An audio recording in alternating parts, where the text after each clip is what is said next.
Hey guys, welcome back to the another video. आज की इस वीडियो में हम रिव्यू करने वाले हैं एचडीएफसी लार्ज कैप फंड का।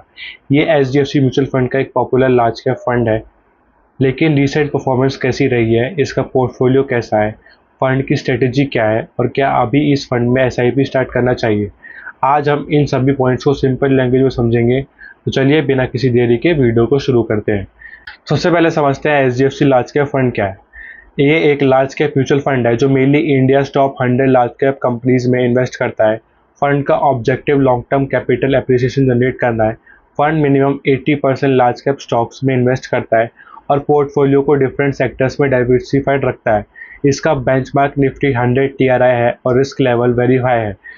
फंड डिटेल्स की बात करें, fund house HDFC mutual fund, category large cap fund, launch date 11 अक्टूबर 1996, fund manager Rahul Baijal, overseas fund manager Dhruv Muchhal, benchmark Nifty 100 TRI, risk level very high, minimum SIP 100 rupees, AUM 40,198 crore as of 31 जुलाई 2026, direct plan TER around 1.02%। Fund में कोई lock in period नहीं है। अगर investment को 1 year के अंदर रिडीम किया जाता है तो 1% एग्जिट लोड लगता है।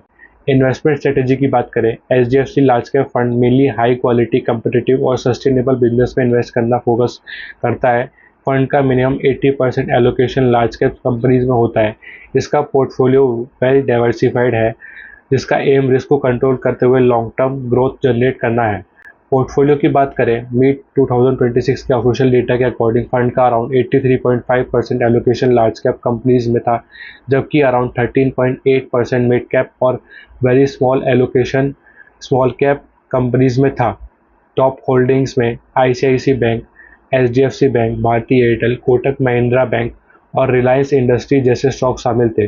सेक्टर वाइज सबसे बड़ा एक्सपोजर फाइनेंशियल सर्विसेज में था, जो अराउंड 34.6% था। इसके बाद health care, automobile, consumer durables और टेलीकॉम जैसे सेक्टर्स थे। रिटर्न हिस्ट्री की बात करें, एचडीएफसी म्यूचुअल फंड के मई 2026 ऑफिशियल डेटा के अकॉर्डिंग रेगुलर प्लान ने 1 ईयर में -3.48%, 3 ईयर्स में 11.15% CAGR, 5 ईयर्स में 11.81% CAGR और 10 ईयर्स में 12.54% CAGR रिटर्न दिया है। सिंस इंसेप्शन रिटर्न 17.90% CAGR रहा है, लेकिन रिसेंट 1 ईयर रिटर्न नेगेटिव रहा है। इसलिए ये भी इंपॉर्टेंट है कि हम सिर्फ लॉन्ग टर्म रिटर्न्स देखकर फंड को जज ना करें। परफॉर्मेंस रिव्यू की बात करें, 5 ईयर पीरियड में फंड का रिटर्न बेंचमार्क के 10.48% के कंपैरिजन में 11.81% रहा है, यानी फंड ने बेंचमार्क को आउट परफॉर्म किया है। लेकिन 10 ईयर में फंड का 12.54% रिटर्न बेंचमार्क के 12.88% से थोड़ा कम रहा है। इसलिए परफॉर्मेंस के हर पीरियड में बेंचमार्क से बेटर हो ये ज़रूरी नहीं है। रिसेंट मार्केट कंडीशन में लार्ज कैप स्टॉक्स में भी वॉलेटिलिटी रही है, जिसकी वजह से शॉर्ट टर्म रिटर्न्स वीक रहे। एडवांटेजेस की बात करें, फंड का सबसे बड़ा एडवांटेज है इसका large cap focused portfolio. Large cap companies generally establish business होती है, इसलिए स्मॉल कैप फंड्स के कंपैरिजन में पोर्टफोलियो रिलेटिवली स्टेबल हो सकता है। इसके अलावा एचडीएफसी लार्ज कैप फंड का लॉन्ग टर्म ट्रैक रिकॉर्ड भी इसका पॉजिटिव पॉइंट है और फंड मल्टीपल सेक्टर्स में डाइवर्सिफिकेशन प्रोवाइड करता है। अब बात करते हैं रिस्क की। सबसे इंपॉर्टेंट रिस्क है equity market risk. Large cap fund होने के बावजूद मार्केट करेक्शन के टाइम एनएवी में फॉल आ सकता है।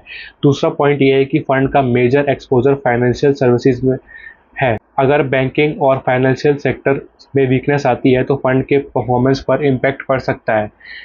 अब देखते हैं किसके लिए सुटेबल हो सकता है।